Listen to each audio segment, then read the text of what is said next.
Have you ever wondered what is ketamine and what is ketamine assisted psychotherapy? In this video, I interviewed Dr. Stephanie Coleman, who's a ketamine assisted psychotherapy provider, and I actually had a personal experience with the medicine and with her. So I was very excited to interview her so that she can answer any of the questions that you might have around ketamine. Like, what is ketamine? Who is it for? And how it can help us. And if we don't answer the questions that you might have around ketamine, make sure you leave them in the comments so that I can answer them in a future video. And with that being said, make sure that you subscribe to the channel so that you don't miss any of the future videos that we post. And if you haven't already, make sure you check out the videos that are already there. So without further ado, here's Dr. Stephanie Coleman. Let's get started.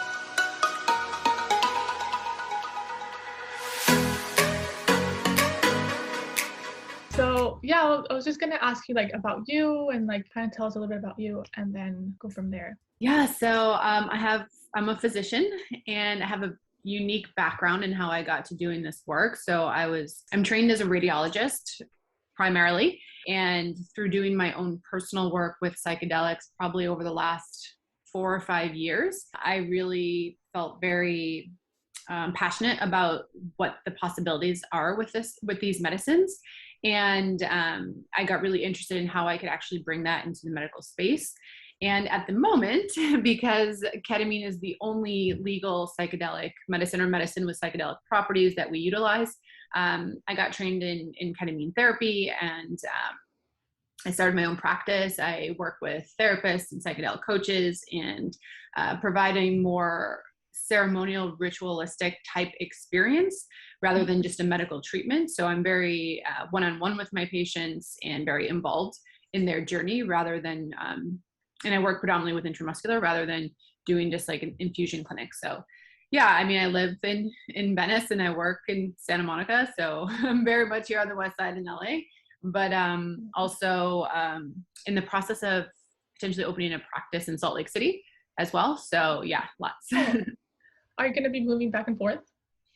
Yeah, so the idea would be to split time, have a practice here and have a practice there, and yeah, spread the word. Yeah. So, I mean, if people don't know what ketamine is, what is ketamine?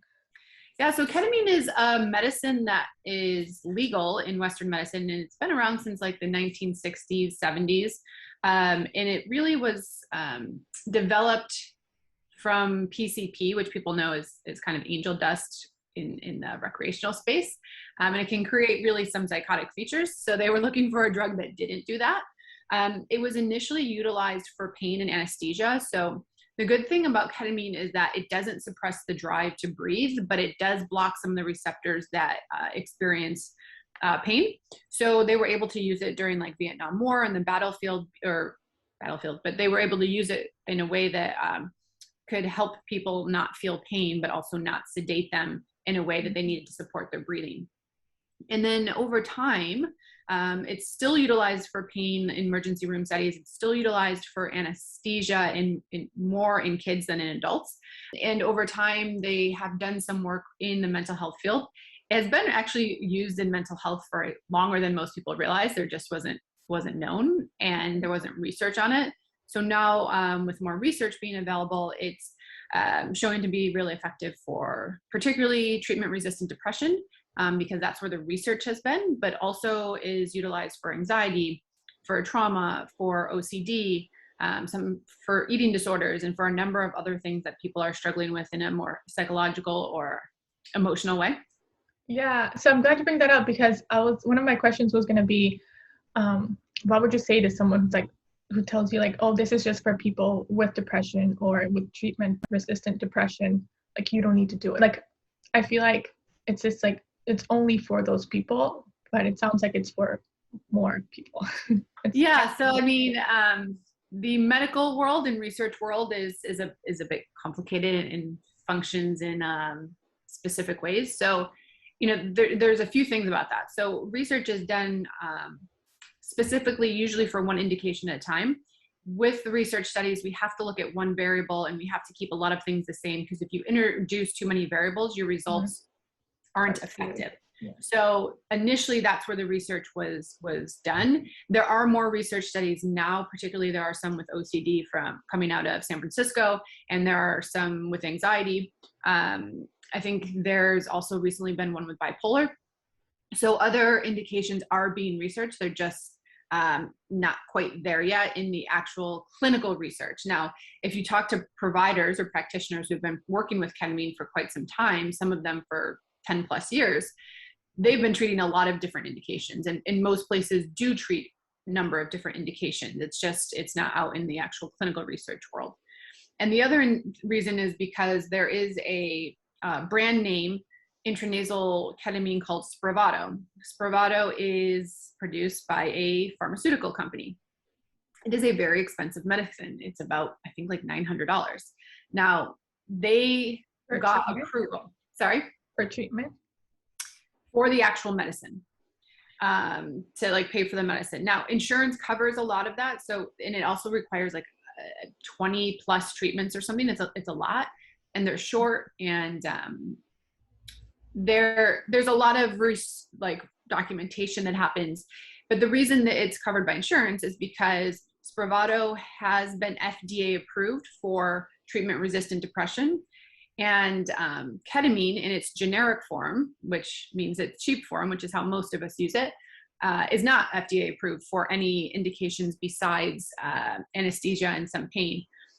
And how do things get FDA approved? Either research and money. And so pharmaceutical companies have a lot of money to get the policy changed. So yeah, so that's been in the space as far as also being advertised. So people know a little bit or have heard maybe about Spravato and its indication for treatment-resistant depression. So Spravato is still ketamine, just in a different form. Yeah, so so ketamine, if we go into chemistry a bit, there's two different types, and they're basically like mirror images of each other. So it's a different chemical structure, but it's like the same. So there's like I don't want to get too much in the weeds for people, but they changed it a little in order to make it something that they could patent. And the way Spravato is made, it's only in 2 doses. So the way I work with people is I determine dose based on weight. I work in a little bit higher doses to produce more psychedelic effects. With Spravato, you don't have that ability. You can either work in this dose or this dose, and that doesn't always work for people. And actually, their goal isn't to produce psychedelic effects. So yeah, and there has been some studies showing that Spravato is not as effective as the generic ketamine, which has usually a combination of both of the forms of mirror forms of ketamine. So yeah, and you know, some people feels safer to do that. Some people it feels more cost effective, but we're seeing that potentially the results are not as good. Yeah. And so what is ketamine assisted psychotherapy? Because ketamine is just like the psychedelic drug, right? Yeah, so ketamine itself is just a medicine. And so you'll see like a lot of the ketamine infusion centers where they do intravenous administration of the medicine often don't have any type of therapy or integration associated with it. Now, there's not only one way to work with ketamine, and there are a lot of reasons why people may choose to do ketamine intravenously in that way, and why people choose to do it in a different way. So ketamine-assisted psychotherapy is particularly using ketamine in addition with psychotherapy. And that can look a number of different ways as well. I use intramuscular injections predominantly. You can also use lozenges or intranasal, and there's other ways to administer it. And I work in the higher doses. So I'm giving people doses that are going to produce psychedelic effects, and they're going really internal into an inside journey. So they're not talking to me while they're on the medicine. When they come out of the experience, we start to do integration, and there's a dedicated therapy integration session the next day. It's sometimes with a therapist, it's sometimes with a psychedelic coach. It kind of depends on the person and what they need. And so that is a very different process. So for me, I really believe that the sustainability is in the integration. So ketamine does biological, physiologic things to our body. We do know that it affects the brain and the neurotransmitters or the chemicals that allow the cells in the brain to communicate.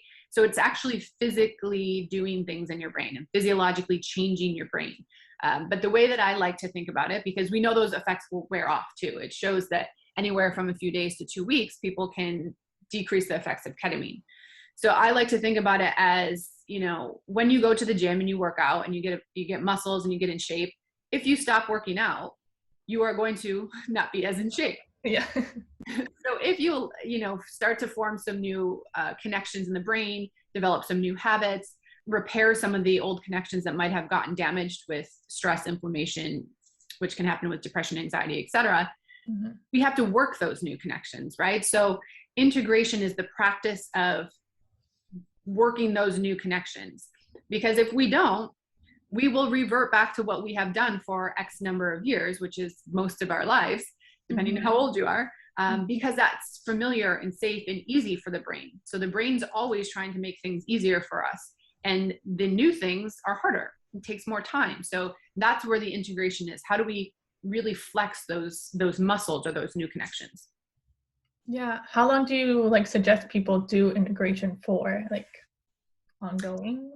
Yeah, so I think integration is lifelong. And it's going to look different for everybody depending on what comes up for them in a session. When you're sitting with medicines that are longer acting, so some people sit with ayahuasca, psilocybin, and LSD are going to be longer journeys. They're going to be 4, 6, 8 hours. Mm-hmm. They're very intense medicines and can bring up a lot of stuff. So with those medicines, integration is usually over a longer period of time, and we don't suggest doing multiple psilocybin journeys a week. Now, ayahuasca is a bit different because culturally the way that it's done is kind of consecutive.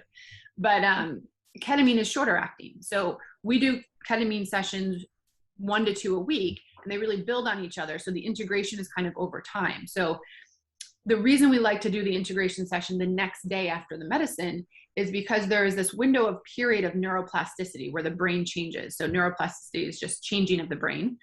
And it's about 1 to 3 days. So we want to take advantage of that period and start to kind of make these new connections, make these new insights, think about how can we take what we experience, what does that mean in your specific life, and how do you make changes to actually integrate that and make it a part of your life. So integration may be very quick for people, and it also may take a long time. And it looks different for everybody as far as what does integration mean. So it's not just talk therapy, and the therapy integration session is not traditional talk therapy. There's an aspect that's different with psychedelics. Sometimes integration looks like art or creativity. Sometimes it looks like moving the body. Sometimes it looks like going out in nature, journaling, being in water. So things are going to look different for everyone depending on what their experience was and what they need to work on. So integration is not just talking. It is more doing and being. So this whole work is getting people out of their head and getting them into their body. And that's how you kind of anchor those insights and feelings and emotions, is by using the body and connecting to body. Yeah. So how would you describe the experience? I mean, I feel like that's a big question, but and it probably varies for different people. So you'll hear the term ineffable a lot in psychedelics, meaning that it's unable to be put into words. Yeah. And if you've experienced psychedelics, you know that there are things that you see or experience that are not present in this everyday consciousness. So there aren't actual words for it. It's awfully hard a lot of times for people to kind of reflect it and say what they experienced, and that's very common. But there are some feelings that people have, and granted, everybody's experience is different. But when you work with intramuscular ketamine, it comes on pretty quickly. So once the injection happens, it comes on in about 3 to 5 minutes, and it comes on with a lot of intensity. So the most intense part is in the beginning. It can feel like a lot of pressure on people. It can feel sort of like you can't breathe. It becomes, because it's so intense, it becomes that you have this disconnection from body. Now that may seem opposite to what I said before, but it's the lack of awareness of body. So when people are kind of this out of body or dissociated, which I don't like using that term, it's sometimes you remember that like, wait, I have a body. And then you start to think like, wait, am I breathing? Wait, can I move? You are always breathing. You can always move. It's just sometimes you are not aware of that. So there are times where it can feel overwhelming, and there are definitely techniques and strategies we have to support through that.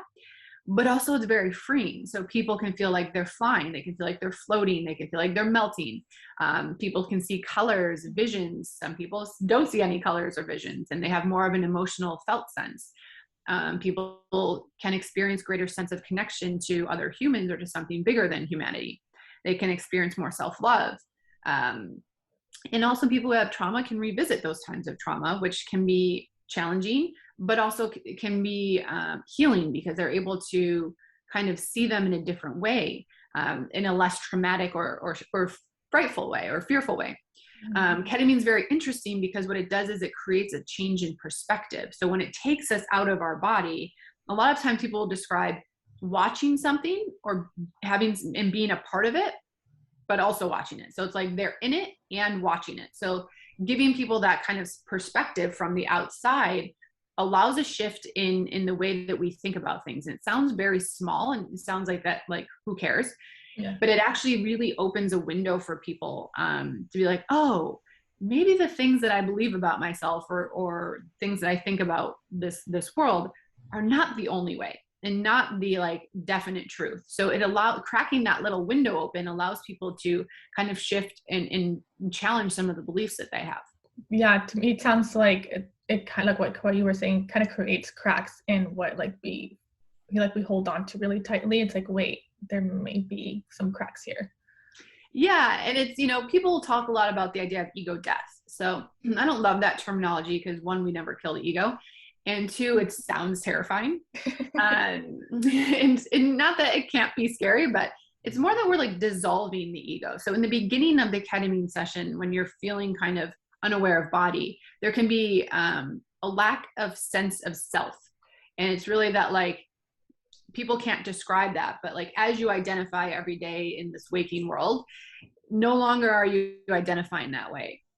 Yeah. And that's really the only way that I can kind of describe it. And that allows people to kind of shift as well, because we realize that like we are not our ego. So like it is how we show up. It's based on a lot of beliefs and experiences that we've had in our life, but there are also ways that we don't have to let that run the show. Mm-hmm. And when you come back in body, so there's a period of time where it's really intense, and then people are very clear about when they feel like they're back in body and aware of body. And it's at that point where, like, you're still kind of floaty and experiencing medicine. It's just not as intense. You can kind of hear that ego come back online, and you hear the narrative that's going on in the head, and you hear the stories, and you're like, oh, I see that. And so like, yeah, creating that difference. Yeah, the difference in that awareness, right? So this work is about awareness, and until you're aware of it, you can't change it. So it allows people to kind of put cracks in the ego, which is, in my opinion, accumulation of the stories, beliefs, and experiences we've had. How long does it last? Yeah, so ketamine, the experience of the medicine is about 45 minutes to an hour. Some people can metabolize fast in 30 minutes, and a lot of people are about 40 minutes. I have people usually sit in the space for about 50 minutes, and they have eye mask on and headphones, and that's really to keep people internal and to kind of slowly ease them out. Ketamine can cause some nausea. So if you jump out of it too quickly and sit up and take the eye mask off, that can initiate some nausea because it's often motion related. So easing out is a good thing. And also it's a practice for people. So often people who are very busy, like very, action oriented, often have some anxiety, high functioning. They want to be efficient, and they're like, okay, I'm done. I'm good. And so it's a practice of rest and relaxation and like just being and not having to like do. And so that can be a struggle for people too. The whole ketamine session that my appointments are 2 hours. So we do some medical stuff in the beginning. We talk about intentions. We create the right setting and mindset. The medicine session's about 45 minutes to 50 minutes. And then we start the integration process. So whenever the client feels ready, you just begin to share your experience, and we start to kind of dissect that a little bit. And then the next day is when you would kind of further kind of go into what you're feeling and what came up and what might that mean for you. Yeah, would you say that when like people first come out of it and they speak, do you think it's still like they're like kind of being back like their ego self speaking, or do you feel like there's a little bit of still like, I don't want to call it a truth serum, but it's like it just comes out kind of thing. Like, Yeah, so it can vary depending on how quickly people recover and how strong their ego defenses are. But a lot of times what ketamine does is kind of pull down people's walls, right? So it makes them more heart-centered, more vulnerable, and more open. okay. And that's also why after the sessions, I recommend that people limit public spaces or time with a lot of other people and screen time, because you can be very open and vulnerable, and a lot of stimuli can be very overwhelming or uncomfortable. Mm. And so it's a beautiful time to kind of be able to have conversation and share and get in touch with different aspects of yourself, and knowing that like that should be protected as well. That's a sensitive time, and that's might be very unfamiliar to people. So I'm aware that this experience might be the most vulnerable that people have ever been in their life, and that might be beautiful and amazing and feel good, and it might feel very scary and unsafe. So it's just kind of protecting that space where people are definitely usually pretty open. So, you keep saying like it's like it can be intense, it can be like scary. So, yeah, like if people are thinking about looking into it, and they're like, well, it's scary and like intense, so should I do it? Like, what would you say to that? Yeah, I mean, I think there's a few things. So it is intense, it's not always scary, and most people actually don't feel scared. So most people will, when they come out of it, they'll say something about how there was like a moment they felt scared, or there was like this one time where they were feeling a little bit scared or feeling like maybe they might die, and they sort of resolve it within the experience. Mm. Now, some people struggle a bit more, and that's okay too. But what I would say is that I really believe that you have to be ready to do the medicine, as far as like you have to want to do it. You can't be forced into it. Mhm. The medicine kind of calls you, and that sounds maybe woo woo or weird, but you'll know when you're ready. And yeah, it's going to be scary, and people are always a little nervous as far as like scary, like, oh, this is something new, something I don't know. That's where the preparation work comes in. So you want to feel safe with the people that you're working with. You want to make sure you're aware of what makes you feel safe and what doesn't. Your providers should be asking you certain questions, and if they're not, then that's might be a problem. And also you should ask certain questions about like, how does this work, and how do I prepare? And so a lot of it is really mindset and setting. So when it comes to psychedelics, setting, dose. When we say set, we mean mindset. So those elements are really what support an experience. And scary and challenging does not mean bad. Yeah. It sounds uncomfortable, and no one wants to be like, well, I don't want to be scared and challenged. But on the other side of that is a lot of healing. And having somebody sit in that with you and support you through it is completely different than being terrified and challenged alone. Mm. And so there's a corrective experience around that.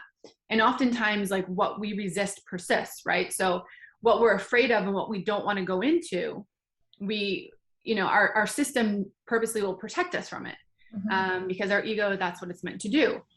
And when we kind of go into it in a way that's manageable and bearable and supported, we can get through it to the other side.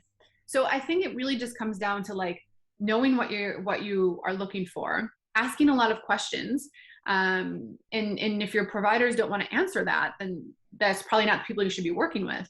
And being aware of what makes you feel safe and what doesn't. And I don't mean just medically safe or physically safe, but also emotionally and psychological safety. Everyone doesn't always know what that is. And so, maybe even like exploring that with your provider, but knowing that like what doesn't make you, often people know what doesn't make them feel good, and knowing that like, hopefully that is not there. And Yeah. I think the thing that people don't mention is that doing one session can often be very confusing. And so I think, I don't let people do one session. I think it's a disservice to them. And a lot of times it takes about 3 sessions or 4. Most people do 4 to 6 in order to kind of really figure that out. So like if it was confusing and was like, I don't know if I want to do this after one, I would tell people to as long as they feel safe with the people they're working with, to continue for at least 2 more before they say that it's not for them. Yeah. Going back a little bit to the experience, would you say that, I don't know if everyone experiences this, but is there like this element of like surrender with psychedelics or with ketamine, that it's almost like, I don't want to call it forced, but it's like there's this moment of like letting go in a sense? Yeah. So, I mean, this work is in order to kind of really go into the experience, you have to kind of let go of control. Ultimately, it's letting go of control, and that's ultimately what the ego wants to do, is control and keep you safe. Now, there's mantras: trust, let go, be open. We always talk about you need to like surrender and let go, and you do. And not everybody can do that. It's not always a choice for them. You have to feel safe in order to do it, and so it can be a process. It's not always easy for everybody, and that's sometimes where it can feel challenging, is when you fight the medicine. With the dosing, we can like push a little bit to kind of like nudge you into letting go.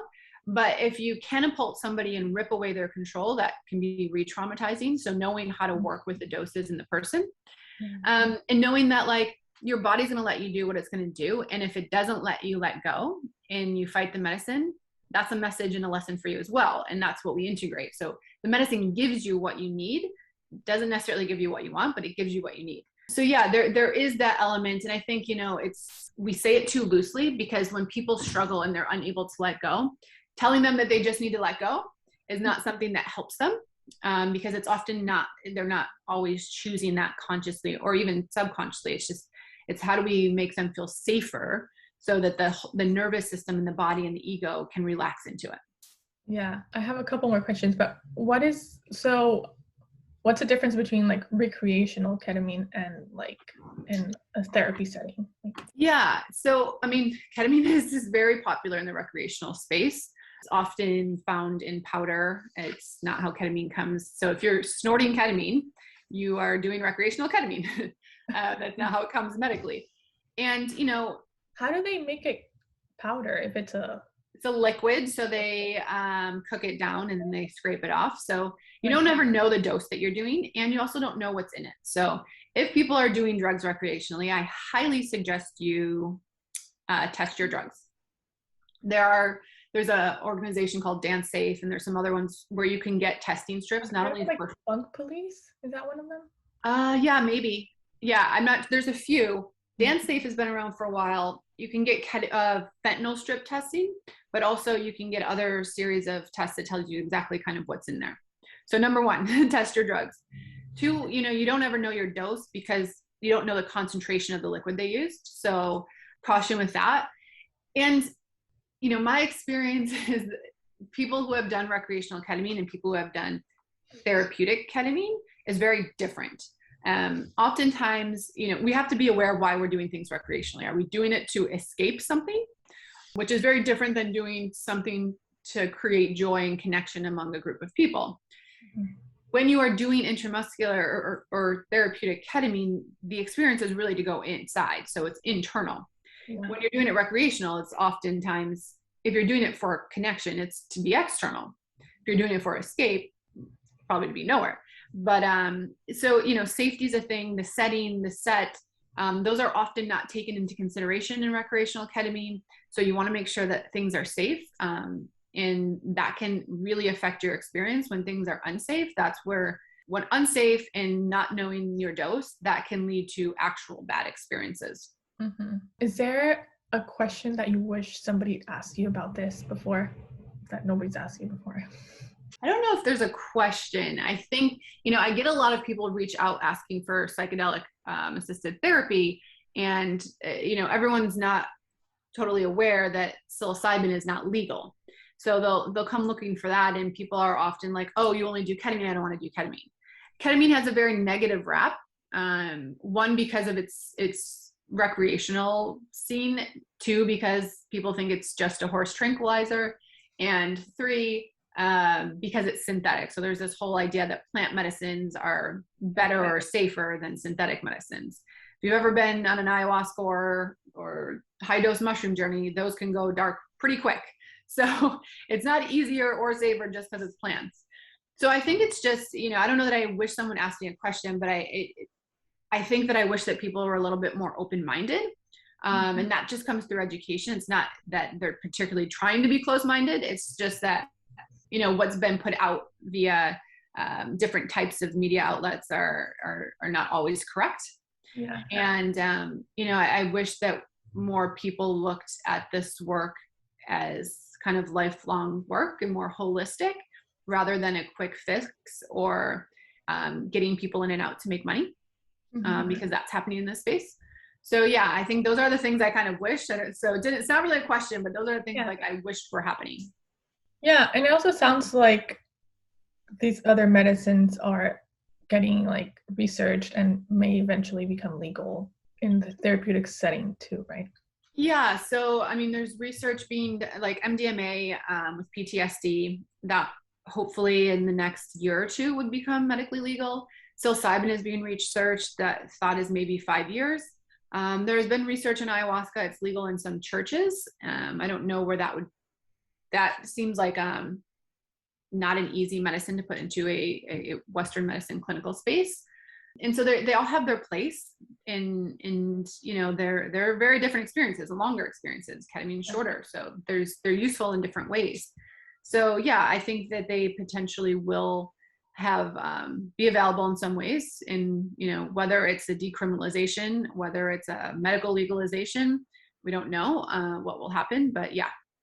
Yeah. So if people want to like know more about you, where can they find you, and are you taking any new patients? Yeah, so I am taking new patients. I usually always do because this is not long. It's not like people like come back for boosters but they're not with me all the time for a long time.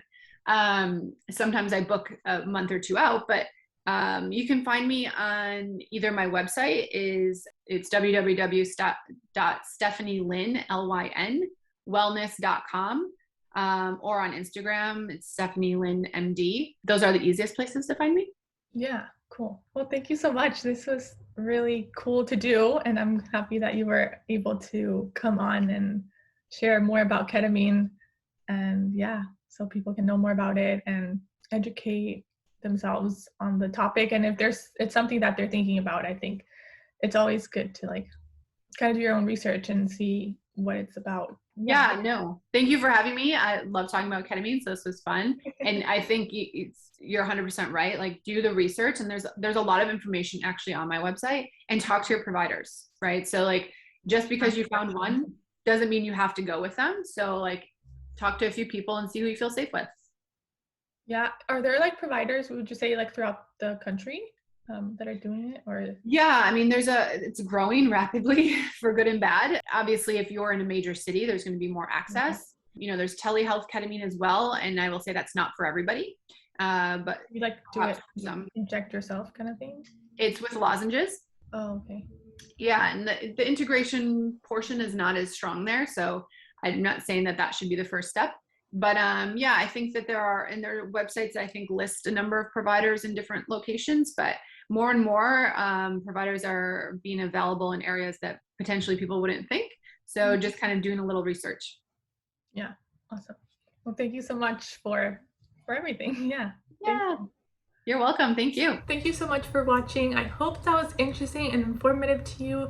If you've been wondering what ketamine is, who it's for, what it does, and anything in between, I hope this was helpful in introducing ketamine and ketamine-assisted psychotherapy to you. If you enjoyed this information and you like this video, make sure you give it a thumbs up and make sure you share it with other people who might be interested in this too. The more we talk about it, the more people know about it, the more we're able to make those decisions on what is best for us and our mental health as we find out about different options that we have. So again, thank you so much for joining us today, and we will see you next time. Bye!